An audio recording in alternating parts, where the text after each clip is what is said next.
Hello friends, welcome. This is Neetu Kumari. आज का जो हमारा टॉपिक है पढ़ने का वो है सौर मंडल। ठीक है, सौर मंडल के बारे में आज हम पढ़ेंगे। सूर्य के चारों ओर चक्कर लगाने वाले विभिन्न ग्रह, क्षुद्र ग्रह, आकाशीय पिंडों के समूह को सौर मंडल कहते हैं। क्योंकि आपको पता है कि हमारा जो सौर मंडल है उसमें बहुत सारी चीज़ों से मिलकर ये बना होता है, जिसमें आपके बहुत सारे ग्रह हैं। आपको पता है कितने सारे ग्रह हमारे उसमें सौर मंडल में हैं। ठीक है, और बहुत सारे तारे हैं, चांद है, और उल्का पिंड है, क्षुद्र ग्रह हैं, यानी कि छोटे छोटे पिंड भी हैं। तो ये सारी चीज़ें मिलकर क्या करती हैं, ये हमारे सौर मंडल का निर्माण करती हैं। ठीक है, उसके बाद हम बात करेंगे हमारे सबसे पहले। जब सौर मंडल की बात करते हैं तो सबसे पहले आपको सन की बात करनी पड़ेगी, यानी कि सूर्य की बात करेंगे।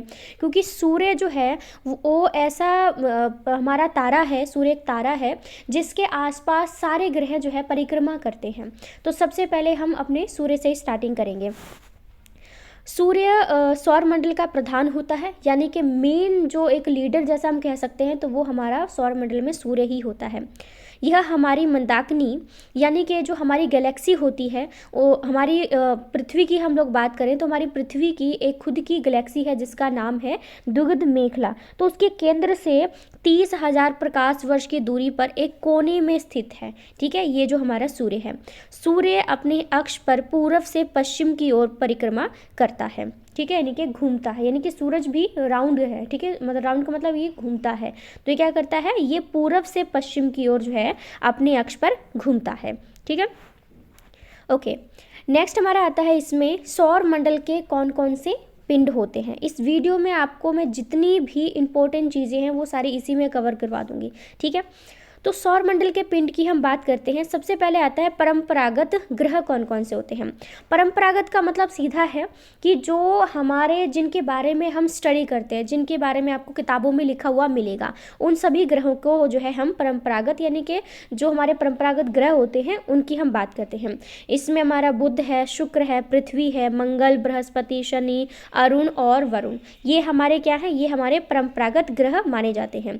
इस तरह से आपको बहुत सारे क्वेश्चन जो है मिलेंगे। ये नहीं है कि बस इनको पढ़ लिया और कुछ नहीं है, ये सीधे क्वेश्चन आपके ऑप्शन में आएगा कि परंपरागत ग्रह कौन से होते हैं। तो आपने बताना है कि कौन कौन से ग्रह जो होते हैं वो आपके परंपरागत होते हैं।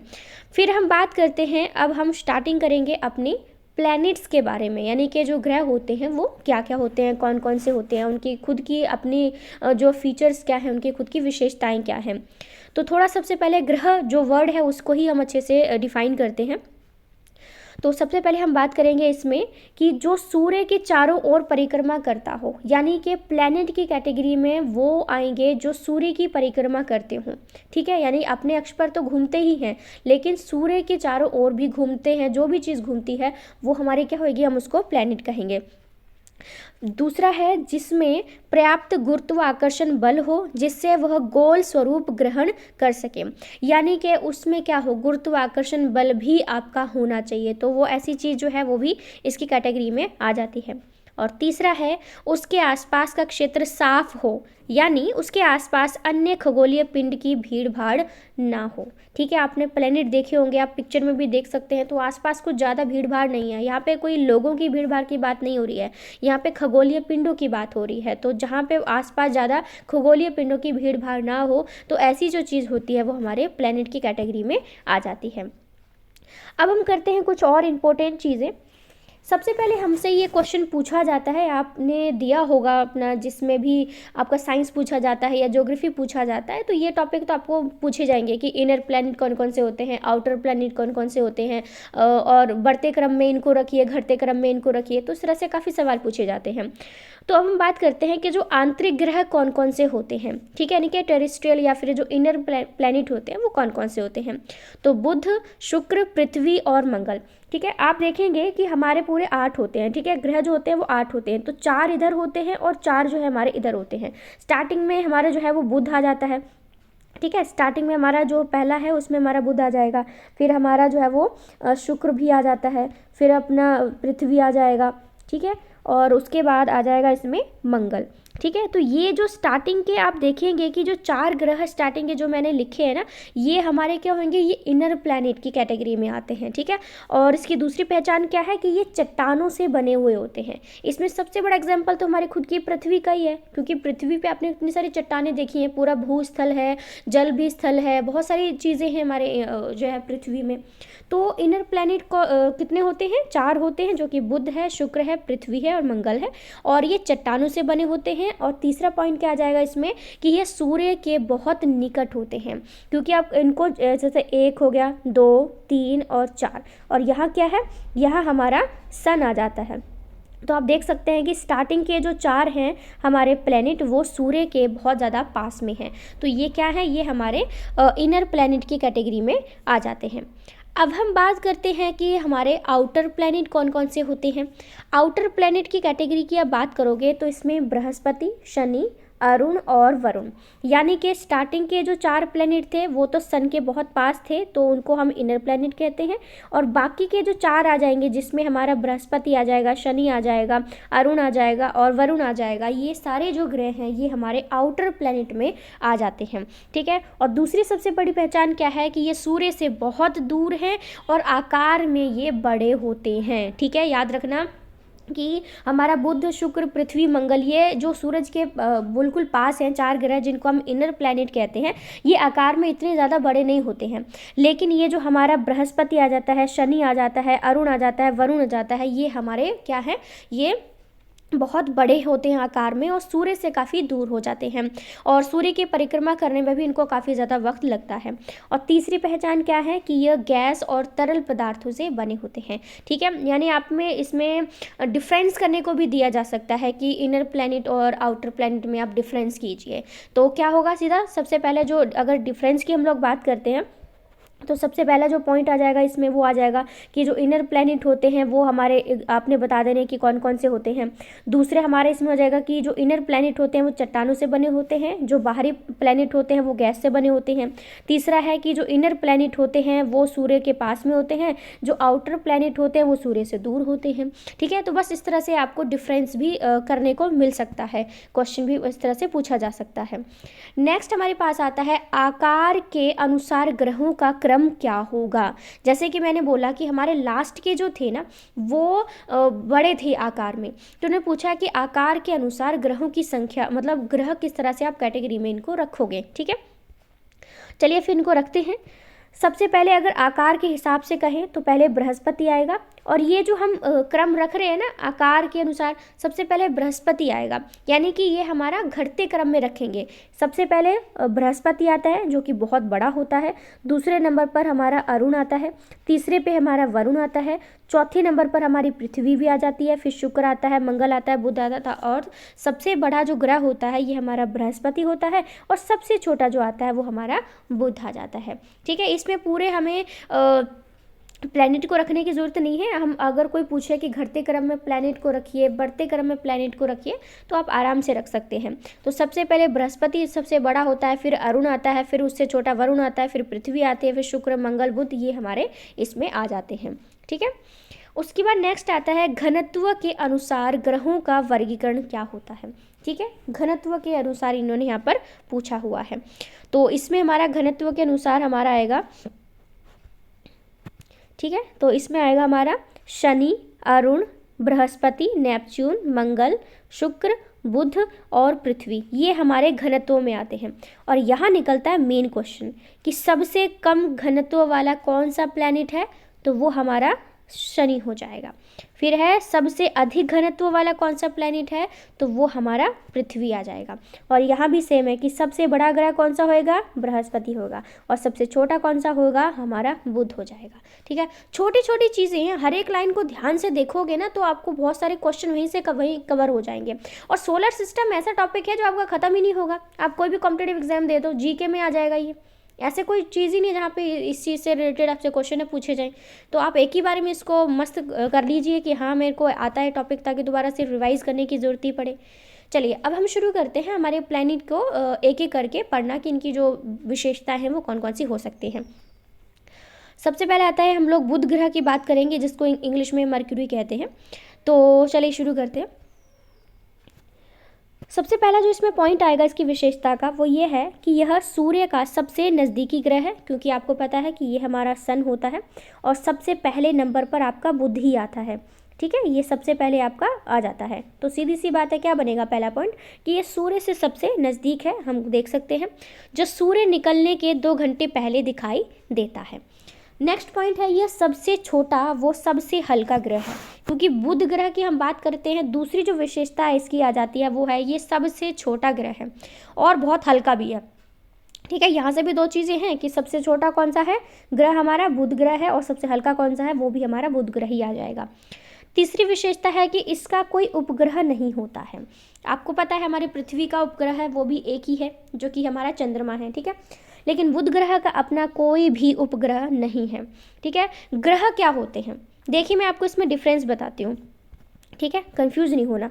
ये हमारा सन है, ठीक है, और ये क्या है, ये हमारे 1 2 3 4 5 6 7 8, ये हमारे क्या है, ये मैंने ग्रह लिख दिए हैं। तो सीधी सी बात है, जो ग्रह सूर्य के चारों ओर चक्कर लगाते हैं, ठीक है, याद रखना कि जो प्लैनेट सूर्य के चारों ओर चक्कर लगाते हैं उन्हें प्लैनेट कहते हैं, और जो भी पिंड ग्रहों के चारों ओर चक्कर लगाते हैं उन्हें हम उपग्रह कहते हैं। सीधी सी बात है।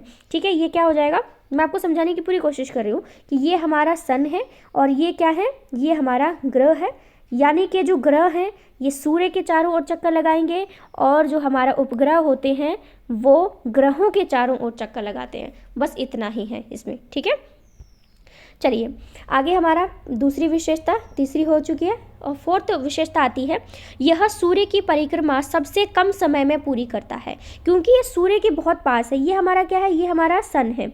ठीक है, और यहीं पर ही तो ये हमारा प्लैनेट है बुध। अब ये बहुत ही कम समय में क्या करता है, ये सूर्य की परिक्रमा जो होती है बहुत कम समय में पूरी कर लेता है, क्योंकि अब देखो आखिरी प्लैनेट है तो उसको तो बहुत ज़्यादा एरिया कवर करके पूरा इसको करना पड़ेगा ना, लेकिन ये तो बिल्कुल पास में है तो आराम से क्या करेगा, ये सूर्य की परिक्रमा कर लेगा। तो इसकी हमारी जो चौथी विशेषता आ जाती है वो ये है कि यह सूर्य की परिक्रमा सबसे कम समय में पूरी कर लेता है। 5वां पॉइंट है इसका कि यहाँ दिन बहुत गर्म होते हैं और रातें बहुत ज़्यादा बर्फीली होती हैं। जैसे रेगिस्तान का हाल होता है कि दिन में बहुत ज़्यादा गर्मी होती है और रात में इतनी ज़्यादा ठंडी पड़ती है कि आपको वहाँ पे आप रुक नहीं सकते हैं रात में, और गर्मी में भी तो नहीं रुक सकते आप और ठंडी में भी नहीं रुक सकते। ठीक है, तो वैसे ही बुध ग्रह की बात है कि यहाँ पे दिन बहुत गर्म होते हैं और रातें बहुत ज़्यादा बर्फीली होती हैं। नेक्स्ट हमारे पास प्लैनेट आता है वो है हमारा वीनस, यानी कि शुक्र ग्रह की हम बात करते हैं। इसकी विशेषताओं की हम बात शुरू करते हैं।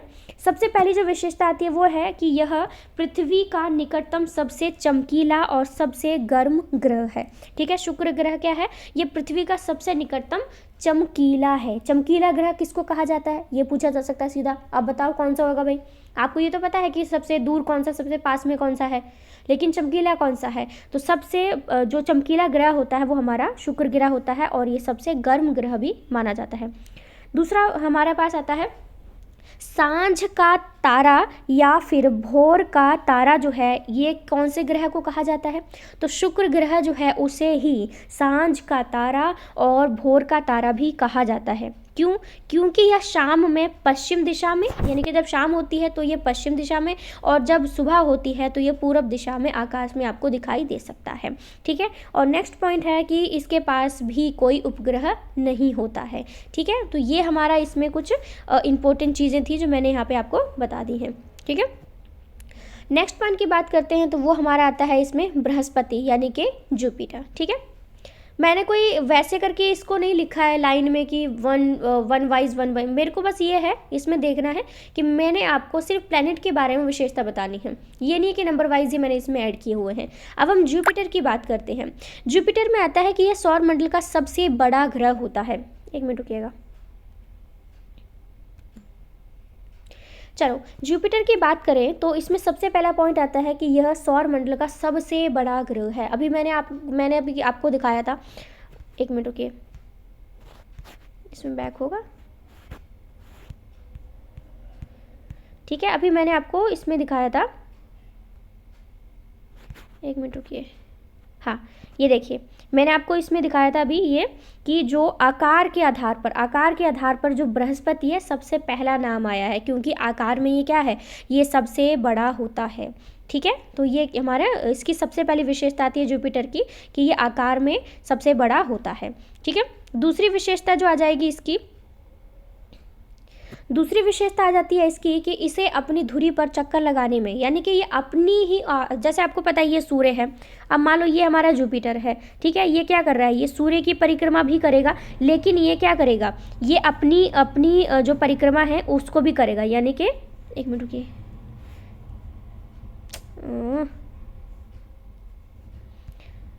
ठीक है, ये क्या करेगा, सूर्य की परिक्रमा तो करेगा लेकिन अपने आसपास की परिक्रमा भी करेगा।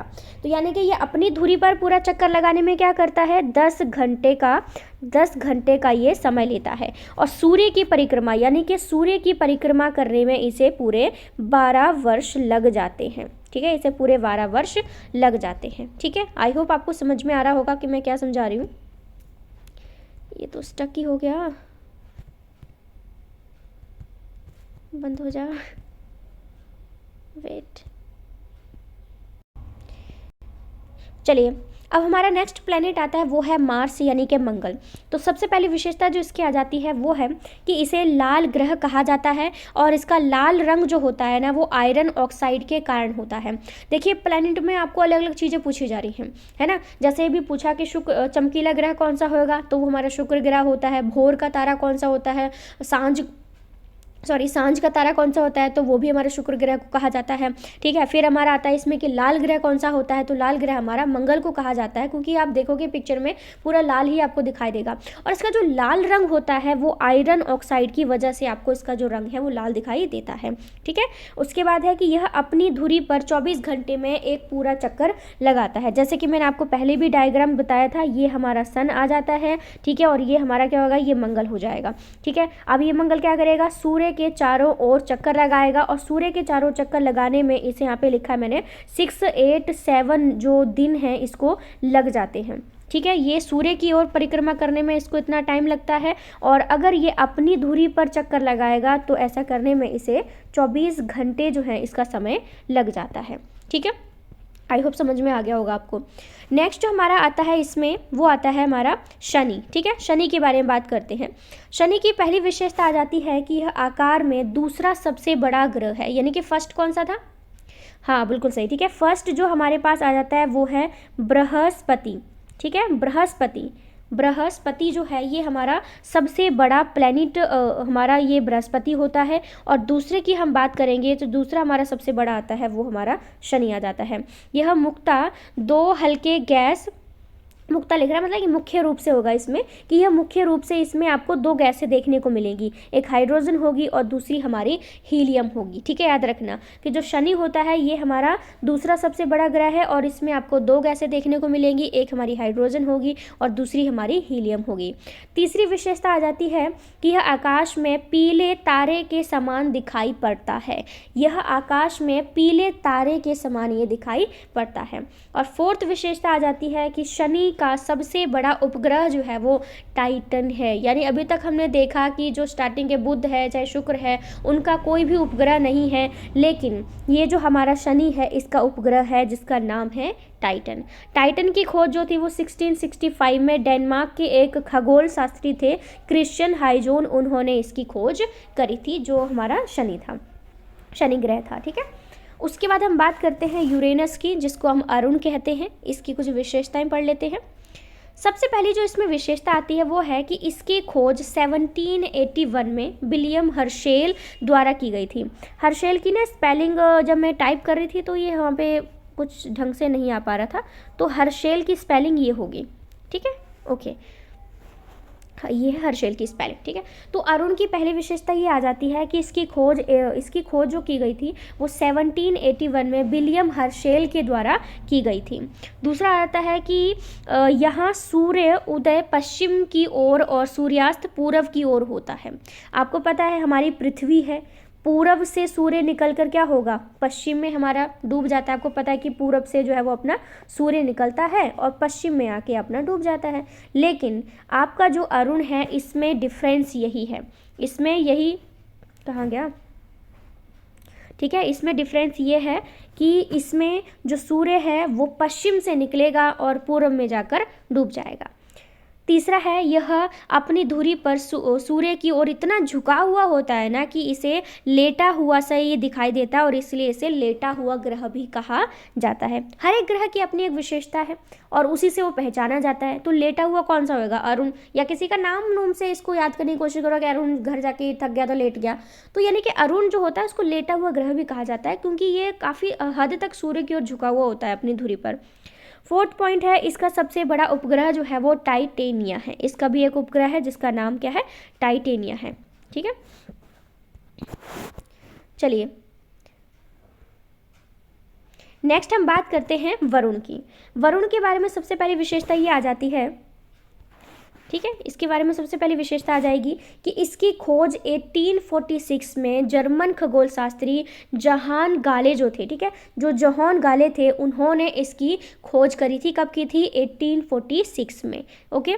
फिर आता है इसके चारों ओर बहुत ही शीतल, ठीक है, इसके चारों ओर, एक मिनट रुकिए, हाँ, नेक्स्ट पॉइंट आता है हमारा सेकंड के, इसके चारों ओर अति शीतल मीथेन का बादल छाया हुआ होता है, यानी कि जो वरुण ग्रह है उसके ऊपर बहुत ज़्यादा आपको मीथेन देखने को मिल जाएगी। फिर है, इसके उपग्रह में ट्राइटोन प्रमुख होता है, यानी कि जो वरुण है इसका खुद का एक उपग्रह है जिसका नाम ट्राइटोन है, ओके। नेक्स्ट हमारे पास पॉइंट आता है इसमें,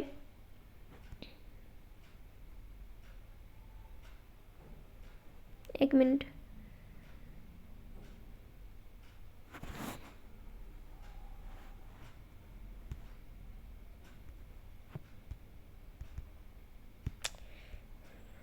पृथ्वी के बारे में ही नहीं दिखा रहा ये आ गया। चलिए पृथ्वी की हम विशेषता की बात करते हैं। पृथ्वी की आपको पता है कि पृथ्वी जिस पर हम रहते हैं उसके बारे में तो आपको पहले से काफ़ी हद तक पता होगा, बट फिर भी हम इसके बारे में कुछ बात करेंगे। पहली बात आती है कि पृथ्वी आकार में 5वां सबसे बड़ा जो ग्रह है वो हमारा पृथ्वी है, क्योंकि लास्ट के जो हमारे आउटर हैं वो सबसे बड़े हैं और इधर इनर में से पृथ्वी 5वें नंबर पर आता है जो कि सबसे बड़ा 5वां ग्रह माना जाएगा। दूसरा, यह सौर मंडल का एकमात्र ऐसा ग्रह है जिस पर जीवन है, क्योंकि अभी तक हमने सिर्फ हमारी अर्थ ही ऐसी है जिस पे हम जिंदा हैं और इसको बिगाड़ते भी चले जा रहे हैं, और इसीलिए इसी वजह से कभी चांद पे ढूंढ रहे हैं, कभी पता नहीं कौन से ग्रह पे जाकर सब्जियां उगा रहे हैं। लोबिया उगाया अभी आपने न्यूज़ में देखा होगा कि लोबिया जो है एक ग्रह, मेरे ख्याल से शुक्र है शायद, उस पर जाकर, या फिर मंगल है, मुझे ढंग से याद नहीं, एक ग्रह पे जाके जो है उन्होंने लोबिया उगाया है, वो थोड़ा सा अंकुरित हुआ है। तो अपनी जो पृथ्वी जो हमें इतना कुछ दे रही है उसको तो बचा नहीं रहे हैं और दूसरे प्लेनेट पे जाके ढूंढ रहे हैं कि कहाँ जीवन है। तो पृथ्वी के बारे में ये है कि इकलौता ही ऐसा, जब पता ही है कि इसी पर ही आपका जीवन है तो इसी को ही हमें सुधारना चाहिए, लेकिन बिल्डिंगों पर बिल्डिंग बनाए जा रहे हैं हम लोग, गलत है ये। तीसरा पॉइंट है कि एकमात्र इसका जो ग्रह है, उपग्रह है सॉरी, वो हमारा चंद्रमा है, ठीक है। जल की उपस्थिति के कारण इसे नीला ग्रह भी कहा जाता है। तो नीला ग्रह इसलिए क्योंकि पृथ्वी के 71% जो एरिया है उस पर आपको पानी देखने को मिलेगा और 29% ऐसा क्षेत्र है जहाँ पर आपको भूमि देखने को मिलेगी, ठीक है। ये मान लो पृथ्वी है और अगर मैं एक स्ट्रक्चर बनाऊं तो इसमें आप कह सकते हैं कि ये 71% ऐसी जगह है जहाँ पे आपको पानी मिलेगा और ये हमारा 29% ऐसी जगह है जहाँ पर आपका सिर्फ ज़मीन है। बाकी पृथ्वी के जो है वो 100% में से 29% पे ज़मीन है आपकी और 71% पे आपको पानी देखने को मिलेगा, और इसी वजह से इसे नीला ग्रह भी कहा जाता है। आकार एवं बनावट की दृष्टि से ये पृथ्वी शुक्र के समान है, यानी कि जो शुक्र ग्रह है उसे पृथ्वी की बहन भी कहा जाता है। अब बहन क्यों कहा जाएगा, एक दूसरे से थोड़ी पैदा हुए हैं, या एक ही मम्मी पापा थोड़ी है इनके, ठीक है। पृथ्वी और शुक्र जो हैं वो उनके साइज़ काफ़ी हद तक एक जैसे ही हैं, इसीलिए इसको इसकी सिस्टर भी कहा जाता है। पृथ्वी को सूर्य की एक परिक्रमा करने में लगे समय को सौर वर्ष भी कहा जाता है, यानी कि पृथ्वी जब एक जितना समय सूर्य की परिक्रमा करने में लगाती है उस पूरे जो टाइम पीरियड है उसको सौर वर्ष भी कहा जाता है, ठीक है।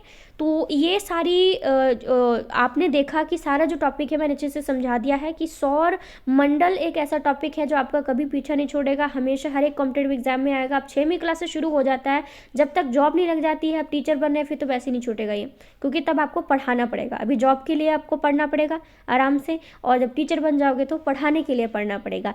तो ये टॉपिक ऐसा है, इसको पक्का कर लीजिए। ये जीके में भी आ जाएगा, साइंस में भी आ जाएगा, आपका ज्योग्राफी में आ जाएगा, ईवीएस में आ जाएगा, ये कहीं ना कहीं आपको टकरा ही जाएगा।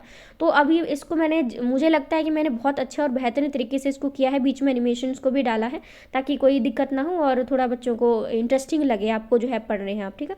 तो आपको ये वीडियो अच्छा लगा हो तो मुझे कमेंट करके ज़रूर बताइएगा। बाकी कुछ चीज़ें छूट गई होंगी क्योंकि हर एक चीज़ को कवर नहीं किया जा सकता। मैंने सबसे पहले बोल दिया था कि जो इम्पोर्टेंट है, जो कॉम्पिटिटिव एग्जाम्स में आपकी पूछी जाती है, मैंने उसी चीज़ों को यहाँ पर ऐड किया हुआ है, ठीक है। क्योंकि पढ़ने को बहुत सारा होता है लेकिन आप सारी चीज़ें नहीं पढ़ते हैं, आप उसमें से छांट लेते हैं, है ना। चैप्टर पढ़ते हैं तो छांट लेते हैं क्योंकि आपको पता है कि बाकी चीज़ें आपके पढ़ने के लिए नहीं है।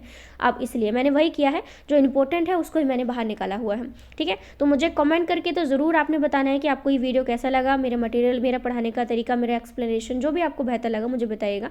और हो सके तो चैनल को सब्सक्राइब कर लीजिएगा और वीडियो को लाइक कर शेयर भी कर सकते हैं जहाँ भी आपका दिल करे। So thank you so much friends, thank you.